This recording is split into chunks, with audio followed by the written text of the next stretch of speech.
ಇನ್ನು ರೇಣುಕಾಸ್ವಾಮಿ ಕೊಲೆ case charge sheet ಸಲ್ಲಿಕೆ ಆಗ್ತಾ ಇದ್ದ ಹಾಗೆ ದರ್ಶನ್ ಜಾಮೀನು ಅರ್ಜಿ ಸಲ್ಲಿಸಲು ರೆಡಿಯಾಗಿದ್ದಾರೆ. ಅಷ್ಟೇ ಅಲ್ಲದೆ ಪೊಲೀಸರ ಮುಂದೆ ತಪ್ಪಾಯಿತು ಬಿಟ್ಟು ಬಿಡಿ ಅಂತ ಕೂಡ ಅಂಗಲಾಚಿದ್ದಾರಂತೆ. ಬನ್ನಿ ಇದರ ಬಗ್ಗೆ ಒಂದು ಮಾಹಿತಿ.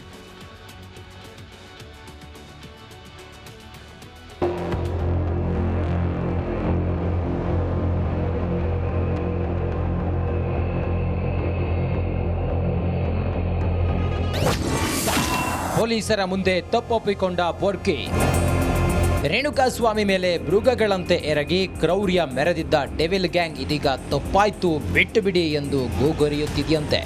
ದರ್ಶನ್ ವಿಚಾರಣೆ ವೇಳೆ ಸುಮಾರು 20 ಪುಟಗಳ ಹೇಳಿಕೆಯನ್ನ ದಾಖಲಿಸಲಾಗಿದೆ. ಡಿ ಬಾಸ್ ಚಾಲೆಂಜಿಂಗ್ ಸ್ಟಾರ್ ಅನ್ನೋ ದರ್ಪವೆಲ್ಲ ಕಾಕಿ ಮುಂದೆ ತಣ್ಣಗಾಗಿದೆ. ಹುಡುಗರು ಏನೋ ಮಾಡಿದ್ರು ತಪ್ಪಾಗೋಗಿದೆ ಸಾರ್ ಅಂತ ದಾಸ ಬೇಡಿಕೊಂಡಿದ್ದಾನೆ.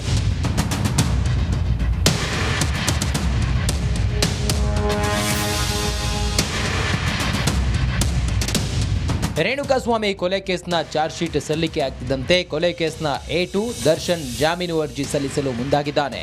ಪತ್ನಿ ವಿಜಯಲಕ್ಷ್ಮಿ ಈಗಾಗಲೇ ದಾಸನಿಂದ ಜಾಮೀನು ಅರ್ಜಿಗೆ ಸಹಿ ಹಾಕಿಸಿಕೊಂಡಿದ್ದಾರೆ.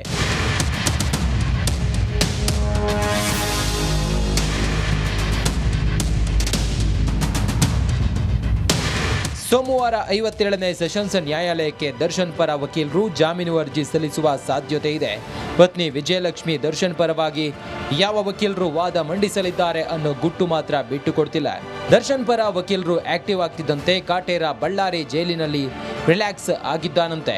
ಟೆನ್ಷನ್ ರಿಲೀಫ್ಗೆ ಆರೋಪಿ ದರ್ಶನ್ ಕಾಫಿ ಟೀ ಮೊರೆ ಹೋಗಿದ್ದಾನಂತೆ. 8 ದಿನದಲ್ಲಿ ಬರೀ ಕಾಫಿ ಟೀಗಾಗಿ 735 ರೂಪಾಯಿ ಖರ್ಚು ಮಾಡಿದ್ದಾನೆ. ಪ್ರೆಸನಸ್ ಪ್ರೈವೇಟ್ ಕ್ಯಾಶ್ ಅಕೌಂಟ್ನಲ್ಲಿದ್ದ 735 ರೂಪಾಯಿ ಖರ್ಚು ಮಾಡಿದ್ದಾನಂತೆ.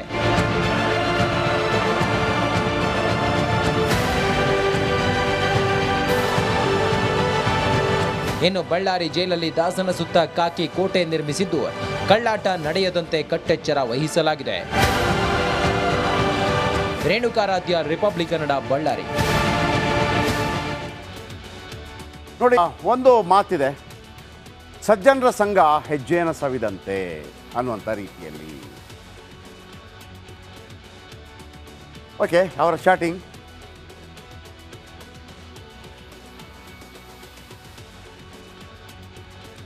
ನೋಡಿ, ರೇಟ್ ಎಷ್ಟು ಕಣೆ ಅಂತ ಒಂದು ಕೇಳ್ತಾನಲ್ವ ಇವನು.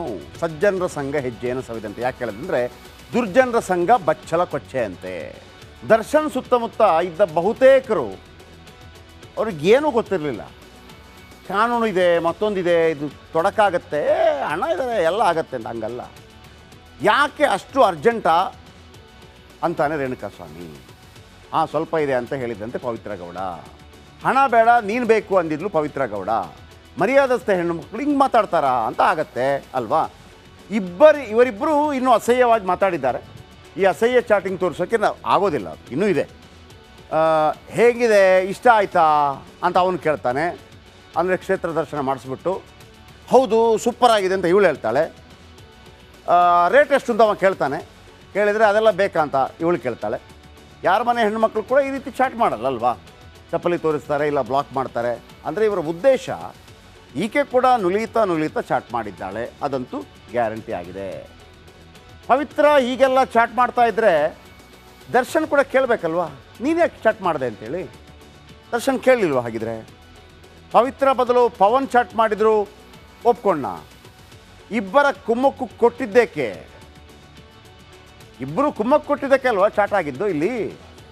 ದರ್ಶನ್ ನೀನು ಕೊಲ್ಲಬೇಕಿದ್ದು ರೇಣುಕಾನನ್ನ ಅಲ್ಲ, ರೇಣುಕಾಸ್ವಾಮಿಗೆ ಪ್ರಚೋದನೆ ನೀಡಿದ ಪವಿತ್ರಳನ್ನ ಅಂತ ಯಾರಾದರೂ ಹೇಳಿದರೆ, ಪವಿತ್ರ ಹೆಸರಲ್ಲಿ ಕೆಟ್ಟ ಚಾಟ್ ಮಾಡಿದ ಪವನನ್ನು ಯಾರೀಗ ಅವನು ಮಾಡ್ದ? ಯಾರು?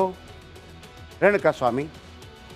ಒಂದು ಕಂಪ್ಲೇಂಟ್ ಕೊಡಬೇಕಾಗಿತ್ತು, ಬ್ಲಾಕ್ ಮಾಡಬೇಕಾಗಿತ್ತು, ಮತ್ತೊಂದು ಮಾಡಬೇಕಾಗಿತ್ತು, ಅವನಿಗೆ ಶಿಕ್ಷೆ ಕೊಡಿಸ್ಬೇಕಾಗಿತ್ತು. ಅವನು ಲಂಚ ಕೊಟ್ಟರೆ ನೀವು ಲಂಚ ಸ್ವೀಕಾರ ಮಾಡಿದ್ರಿ. ಅವನ ಕಕ್ಕನೆ ನೀವು ಯಾಕೆ ತಿಂದ್ರಿ ಅಲ್ವಾ? ಪವನ್ ಹತ್ರ ಯಾಕೆ ಮಾಡಿಸಿದ್ರಿ? 500 ರೂಪಾಯಿ ಅವನೇ ಹಾಕಿಸ್ಕೊಂಡಿರ್ತಾನೆ ನೋಡಿ, ಅವನ್ನೇ ಹಾಕಿಸ್ಕೊಂಡಿರ್ತಾನೆ ಬಿಯರ್ಗೆ ದುಡ್ಡು. Yes, next. ಭಾಳ ಮುಖ್ಯವಾಗಿ ಆ ಮೆಸೇಜಲ್ಲಿದ್ದದ್ದು ಒಂದು, ನಿನ್ನ ರೇಟ್ ಎಷ್ಟು, ನಿನ್ನನ್ನು ಮೇಂಟೈನ್ ಮಾಡಲಾ, 500 ರೂಪಾಯಿ ಕಳಿಸ್ಲಾ, ಆಮೇಲೆ ಕ್ಷೇತ್ರ ದರ್ಶನ ಅಂತೂ ಮಾಡಿದ್ದ, ಹೆಂಗಿದೆ ಅಂತ. ಇವಳು ಕೂಡ ಸೂಪರ್ ಅಂತ ಕಳಿಸಿದ್ಲು. ಆಮೇಲೆ ನನಗೊಂದು ಡೌಟು, ಆ ಮೊಬೈಲ್ ಯಾರ ಹತ್ರ ಇತ್ತು? ಆ ಓತಿಕೆ ಆತನ ಬಳಿ ಇತ್ತು ಅಲ್ವಾ, ಯಾರು ಪವನು. ಅವನು ಮುಸುಳಿ ನೋಡೋ ಗೊತ್ತಾಗಲ್ವಾ, ಅವನು ಆ 500 ರೂಪಾಯಿ ಅವನೇ ಹಾಕಿಸ್ಕೊಂಡಿರ್ತಾನೆ ಅಂತ ಅನಿಸ್ತೇವೆ ನನಗೆ. ಬಿಯರ್ಗೆ ದುಡ್ಡಿಲ್ಲದಿದ್ದಾಗ 500 ರೂಪಾಯಿ ಹಾಕು ಅಂತ ಅಂದಿರ್ತಾನೆ, ಮತ್ತೊಂದು ಸಲ ಕೇಳಿರ್ತಾನೆ 500 ರೂಪಾಯಿ ಹಾಕಲ್ಲ ಅಂತೇಳಿ. ಮೋಸ್ಟ್ಲಿ ಇದು ಪವಂದೇ 500 ರೂಪಾಯಿ ವಿಚಾರ ಇದೆಯಲ್ಲ, ಬಿಯರ್ಗೆ ದುಡ್ಡಿಲ್ಲದೆ ಇದ್ದಾಗ ಮಾಡಿಸಿರ್ತಾನೆ ಅಂತ ನನ್ನ ಒಂದು ಡೌಟು.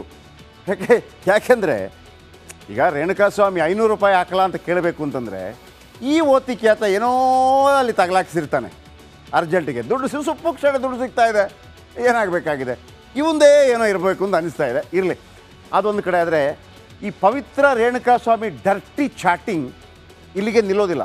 ಮೊನ್ನೆಯಿಂದ ಹೇಳ್ತಾ ಇದ್ವಲ್ಲ. ಆಮೇಲೆ ಇಲ್ಲಿ ಪವಿತ್ರ ಗೌಡ ಕೂಡ ಭಯಂಕರ ಕ್ರಿಮಿನಲ್ ತಲೆ ಓಡಿಸಿದ. ಮೆಸೇಜಲ್ಲೇ ಮಸಲತ್ತು ಮಾಡಿದ್ದಾರೆ ಪವಿತ್ರ ಗೌಡ. ಅವನು ಕೂಡ ಹಿಂಗಾಗಿದೆ ನೀವು ತುಂಬ ಚೆನ್ನಾಗಿದ್ದೀರಿ, ಮತ್ತೊಂದಾಗಿದ್ದೀರಿ, ಯಾವಾಗ ಸಿಗೋದು, ನಾನು ಫೋಟೋ ಕಳಿಸಲ್ಲ ಅಂತ ಹೇಳಿದ್ದಾನೆ, ನೋಡಿ ಒಮ್ಮೆ ಅಂತ ಹೇಳಿದ್ದಾನೆ. ಇವಳು ಬೇಡ ಅಂದಿದ್ದಾಳೆ, ಇಲ್ಲ ನೋಡಿಬಿಡಿ ಅವಳದೇ, ಇಲ್ಲ ನೀವು ಡೈರೆಕ್ಟ್ ಸಿಕ್ಕಾಗ ನೋಡೋಣ ಅಂತ. ಇವನಿಗೆ ತಡ್ಕೊಳಕ್ಕಾಗಿಲ್ಲ, ಫೋಟೋ ಕಳಿಸೇ ಬಿಟ್ಟಿದ್ದಾನೆ. ಹೆಂಗಿದೆ ಅಂತ ಕೇಳಿದ್ದಾನೆ. ಆಕೆ ಕೂಡ ಸೂಪರ್ ಅಂದಿದ್ದಾನೆ. ಸೂಪರ್ ಅಂದ ತಕ್ಷಣ ಮತ್ತೆ ಕೇಳಿರಬೇಕು 500 ರೂಪಾಯಿ ಕಳಿಸಲ್ಲ ಅಂತ. ಸೊ ಇವರಿಬ್ಬರ ನಡುವೆ ಈ ಚಾಟಿಂಗೆಲ್ಲ ಆಗ್ತಾ ಇದೆಯಲ್ಲ, ರೇಣುಕಾನಿಗೆ ಮುಂದೆ ಏನೆಲ್ಲ ಹೇಳಿದ್ಲು ಅನ್ನುವಂಥ ಮಾಹಿತಿ ಈಗ ಸಿಗ್ತಾ ಇದೆ. ಎಕ್ಸ್ಕ್ಲೂಸಿವ್ ಆಗಿ ಇದರ ಬಗ್ಗೆ ಒಂದು ಮಾಹಿತಿ, ಹೇಗೆ ಆತನನ್ನು ಕೆಡ್ಡಾಕೆ ಬೀಳಿಸಿದ್ಲು ನೋಡಿ. ನೀನು ನನಗೆ ಪ್ರಾಮಿಸ್ ಮಾಡಿ ಹೇಳು, ನನ್ನ ನಂಬರ್ನ ಯಾರಿಗೂ ಕೊಡಲ್ಲ ಅಂತ. ಪ್ರಾಮಿಸ್ ಮಾಡಿ ಹೇಳು ನೀನು, ಪ್ಲೀಸ್ ಕಣೆ. I am interested in and romance ಕಣೆ. ಪ್ರಾಮಿಸ್ ಯಾರಿಗೂ ಕೊಡಲ್ಲ. ಮದರ್ ಪ್ರಾಮಿಸ್ ಮಾಡಿ ಹೇಳು ಪ್ಲೀಸ್ ಕಣೆ. ಮದರ್ ಪ್ರಾಮಿಸ್ ಕೊಡಲ್ಲ. ಓಕೆ ಆಯಿತು, ಥ್ಯಾಂಕ್ ಯು ಸೋ ಮಚ್ ಕಣೆ. ಲೈಫ್ ಲಾಂಗ್ ನಾನು ನಿಂಗೆ ಗುಲಾಮನಾಗಿ ಇರ್ತೀನಿ ಕಣೆ, ಆಯಿತಾ? ನಿನಗೋಸ್ಕರ ಕಣೆ. ನಾನು ನಿನ್ನ ನೋಡೋಕೆ ಕಾಯ್ತಾ ಇರ್ತೀನಿ. ಯಾಕೆ ಅಷ್ಟು ಅರ್ಜೆಂಟ್ ಇದೆಯಾ ನಿನಗೆ? ಸ್ವಲ್ಪ. ಏನು ಸ್ವಲ್ಪ? ಏನಿಲ್ಲ. ಓಕೆ ಆಯಿತು ಕಣೆ. Okay bye. ಓಕೆ ಆಯಿತು ಕಣೆ. 500 ಫೋನ್ಪೇ ಮಾಡಬೇಕಾ ಹೇಳು ಪ್ಲೀಸ್ ಕಣೆ. ಬೇಡ. ಯಾಕೆ?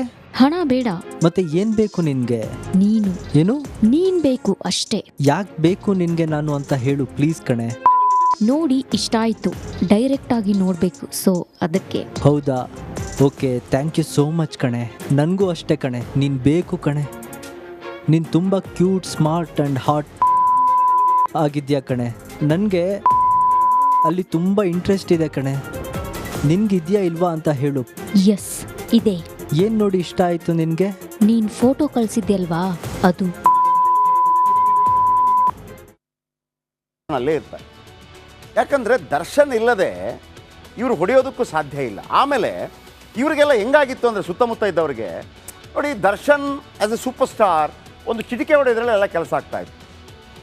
ಈಗ ಎಲ್ಲಿಗಾದ್ರೂ ಹೋಗಬೇಕಪ್ಪ, ಒಂದು ಫೋನ್ ಕಾಲ್ ಸಾಕಿತ್ತು ದರ್ಶನ್ಗೆ, ನಮ್ಮ ಹುಡುಗರು ಬರ್ತಾರೆ ಸರ್ ಸ್ವಲ್ಪ, ಅಲ್ಲಿ ಕಮಿಷನರೇ ಬೇಕಿದ್ರೆ ಸೆಕ್ಯೂರಿಟಿಗೆ ಜನ ಹಾಕ್ಬಿಡ್ತಾರೆ ನೋಡಿ. ಆ ಗೌರವನ ಉಳಿಸ್ಕೋಬೇಕಲ್ಲ, ಸಮಾಜ ಕೊಟ್ಟಿರೋ ಮರ್ಯಾದೆ ಅಲ್ವ ಅದು. ಈ ಹುಡುಗರಿಗೆಲ್ಲ ಸಿಗ್ತಾಯಿತ್ತು. ಯಾವುದಾದ್ರೂ ಹಣ ಒಂದು ಬಾರ್ಷ ನಮ್ಮ ಹುಡುಗ. ಈ ಪವನ್ಗೆ ಇವ್ರಿಗೆಲ್ಲ ಧೈರ್ಯ ಇದ್ದದ್ದು ದರ್ಶನ್ದು ಆ ಧೈರ್ಯ. ಆಮೇಲೆ ದರ್ಶನ್ಗೆ ಕೆಪಾಸಿಟಿ ಇತ್ತಲ್ಲ, ಆದರೆ ಯಾವತ್ತೂ ಕೂಡ ಒಳ್ಳೆಯ ಕೆಲಸಗಳಿಗೆ ಮಾತ್ರ ಇನ್ಫ್ಲುಯೆನ್ಸ್ ಆಗೋದು. ಕೆಟ್ಟ ಕೆಲಸ ಮಾಡಿ ಬಂದು CMಗೆ ಹೇಳಿದಾಗ CM ಅದಕ್ಕೆ ಯಾವುದೇ ರೀತಿಯಲ್ಲಿ ಅವರು ಸಹಕಾರ ಕೊಟ್ಟಿಲ್ಲ ಬಿಡಿ.